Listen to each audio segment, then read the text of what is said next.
6h, 9h, changez de position. Le Morning Dance Nation Radio avec Franck Cara. Et si on réveillait une star? Merci d'avoir opté pour la bonne position. Tous les matins, 6h, 9h, c'est le morning du matin sur House Nation Radio. Et vous le savez, nous avons une tradition, nous faisons le réveil de stars. Ce matin, nous appelons une chroniqueuse, une animatrice, une comédienne. Nous appelons Sophie Forte. C'est parti.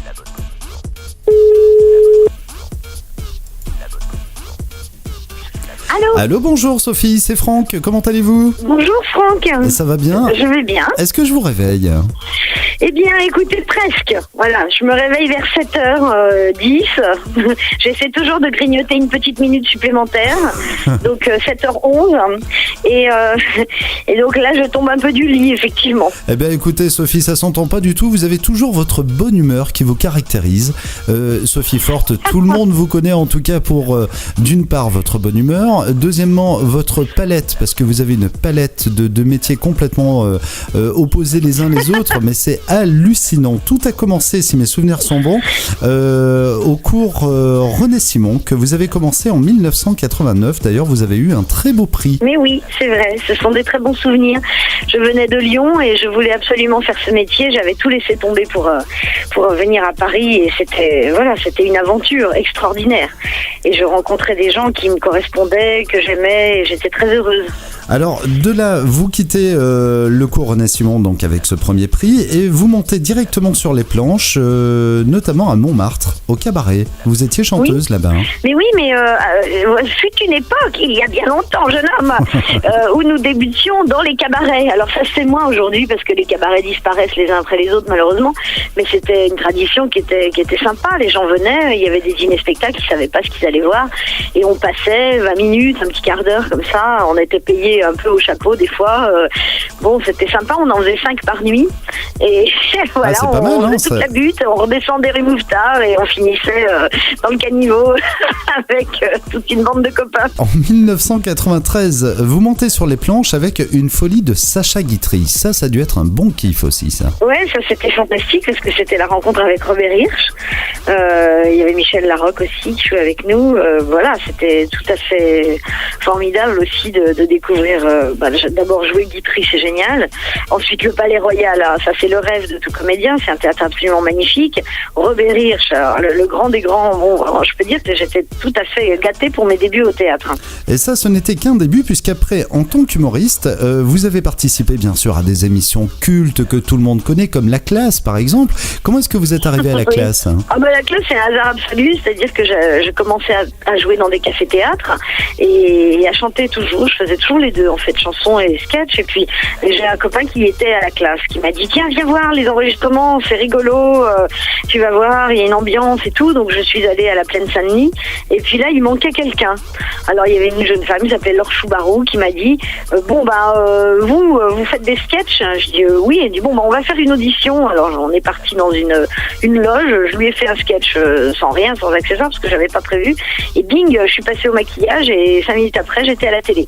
C'était parfait, j'ai même pas eu le temps d'avoir le track. Et voilà, c'était les débuts. C'est énorme ce que vous dites, parce qu'il y en a beaucoup qui galèrent pour essayer de faire la télé, et vous, c'est arrivé, pim pam, voilà, mais avec beaucoup de talent, c'est derrière. J'ai sans doute eu de la chance au départ, et puis j'étais sans doute au bon endroit au bon moment, et peut-être que finalement je serais arrivée là de toute façon parce que j'avais envie de faire ça. C'est une époque où j'avais très envie d'être dans les médias, de faire de la télé, de la radio, donc ça s'est bien présenté. Vous partez sur France 2, vous faites Vivement Dimanche avec Michel Drucker. Oui, en fait, entre-temps, il y a eu l'étape Christine Bravo. En fait, j'ai travaillé pour Froufrou pendant 1 an et demi, 2 ans. J'allais y revenir, mais en fait, je l'avais mal mis dans ma chronologie, autant pour moi. Donc, pour moi, dans la chronologie, ça venait après. Il y a eu des tas de trucs, c'était l'époque où on faisait plein de télé. Disons qu'à partir du moment où on faisait des sketchs, on était invités dans des tas d'émissions, donc tout ça, c'était un tout, en fait. C'était une époque où il y avait aussi beaucoup Patrick Sébastien qui nous invitait, on allait d'une émission à l'autre, en fait. Donc, Christine Bravo, ça a été Froufrou, et la fameuse chronique dans la baignoire. Bon. J'allais vous demander justement d'où est venue l'originalité de faire cette fameuse chronique dans une baignoire. Pourquoi une baignoire ? C'est une idée qu'on a eue avec Thierry Ardisson, en fait. Il était le producteur de l'émission. Moi, je le connaissais bien, c'était un ami de Laurent Ruquier et on faisait Rien à cirer déjà à l'époque à la radio. Et puis on cherchait une idée. Voilà, il voulait que je fasse des sketchs, mais on savait pas trop comment les présenter. Il voulait que ça soit intégré dans quelque chose de familier, un truc qui évoque être chez soi, la ménagère à la maison, tout ça. Et on cherchait dans la cuisine, en train de faire les courses, et puis au bout d'un moment, je dis c'est ça, et pourquoi pas poil dans une baignoire pendant que tu y es. Et il me dit mais c'est ça, quelle bonne idée. Voilà la bonne idée. Je dis mais tu plaisantes il me dit non, pas du tout, je plaisante pas, c'est une très bonne idée. Vous vous rendez compte que si vous aviez dit à poil dans un lit, il aurait certainement marché aussi, hein? Ouais, absolument. Je l'ai échappé belle, ouf. Il était complètement déjanté à ce niveau-là d'ailleurs. Ouais, mais c'était bon, il était chouette en même temps parce que c'est quelqu'un qui aimait innover et qui avait toujours des idées nouvelles et qui était parfaitement dans l'air du temps. Après, vous faites un virage complet. En 2004, vous sortez un disque de jazz qui s'intitule simplement Sophie Forte. Oui, enfin, avant, il faut dire que j'en suis arrivée là parce que j'avais 15 ans de One Woman Show derrière moi et j'étais restée dans un théâtre qui malheureusement a disparu aujourd'hui, qui était le théâtre Grévin, un magnifique théâtre dans le musée Grévin, qui était un théâtre de 300 places, quoi. Et j'y suis restée 9 mois. C'était formidable parce qu'on avait beaucoup de monde, ça marchait très très bien. J'ai eu la chance d'y rester très longtemps et voilà, après ça je me suis dit je crois que pour le moment j'ai fait le tour du One Woman Show. J'ai plus envie. Mais pourquoi partir sur le jazz en fait? C'est pas forcément sur le jazz. Je suis partie. J'ai écrit des chansons. J'ai commencé à monter mon premier groupe. Enfin mon deuxième groupe parce que la première fois on est resté longtemps ensemble dans les cabarets, mais on était 3. Là j'avais 4 musiciens. On avait un groupe qui commençait à très bien fonctionner, à bien tourner. Et je me suis dit que voilà, j'avais envie de sortir un premier album. Parce que depuis 2006, vous faites aussi beaucoup de disques pour enfants. D'ailleurs, vous avez été décoré à ce niveau-là. Victoire pour les oreilles des enfants, donc c'est juste énorme. C'est juste énorme. Et c'est vrai que, en fait, vous êtes extrêmement varié. Ça va du théâtre à la télé, les chroniques à la radio avec Rien à cirer de Laurent Ruquier. Vous refaites après beaucoup de pièces de théâtre. Vous créez d'ailleurs vous-même vos propres pièces de théâtre. Vous faites du jazz, vous faites des chansons pour enfants. C'est énorme ce que vous faites, Sophie. Je sais pas. En fait, je fais ce qui me plaît. Et je pense que tout ça est lié. C'est-à-dire que le but, c'est quand même de jouer, c'est d'être en scène, c'est de donner du bonheur aux gens, c'est de partager avec le public, quel que soit le support. Après, c'est vrai, ce sont des formes d'expression qui sont différentes, mais qui se rejoignent. Et voilà, j'ai trouvé une grande liberté, moi, avec la musique. J'ai trouvé une grande liberté parce que, avec le One Woman Show, j'étais un peu enfermée dans le gag à tout prix.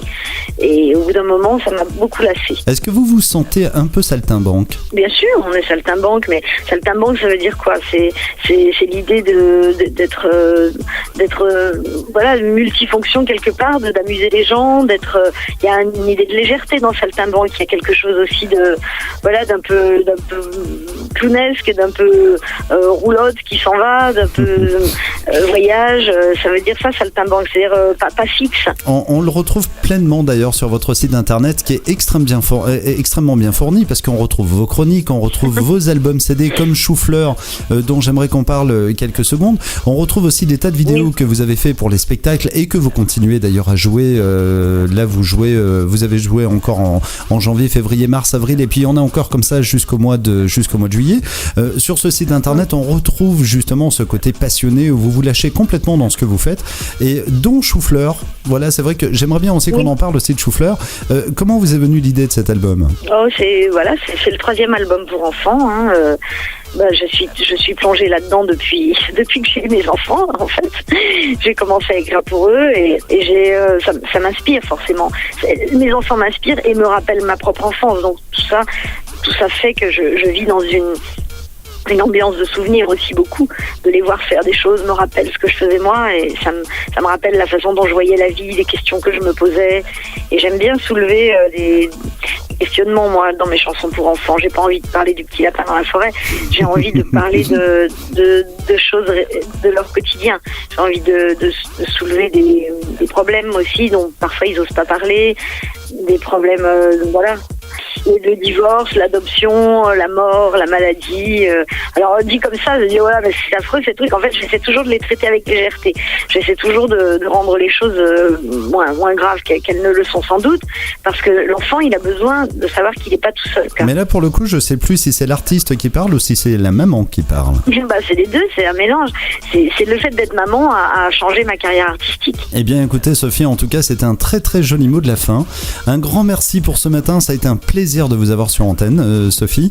J'espère qu'on aura l'occasion de recommencer ça bientôt, en tout cas. Mais quand vous voulez, je suis toujours prête à me réveiller en aussi bonne compagnie. Bah écoutez, c'est très gentil. Je vous embrasse tout plein, Sophie. On met tous les liens, bien sûr, sur la page de la matinale. Vous allez sur Facebook, vous tapez le morning du matin. Un grand merci, Sophie. Je vous dis à très bientôt sur House Nation Radio. À très bientôt et merci beaucoup, Franck. C'est moi qui vous remercie. Je vous embrasse, Sophie. Moi aussi. Franck Cara sur House Nation Radio.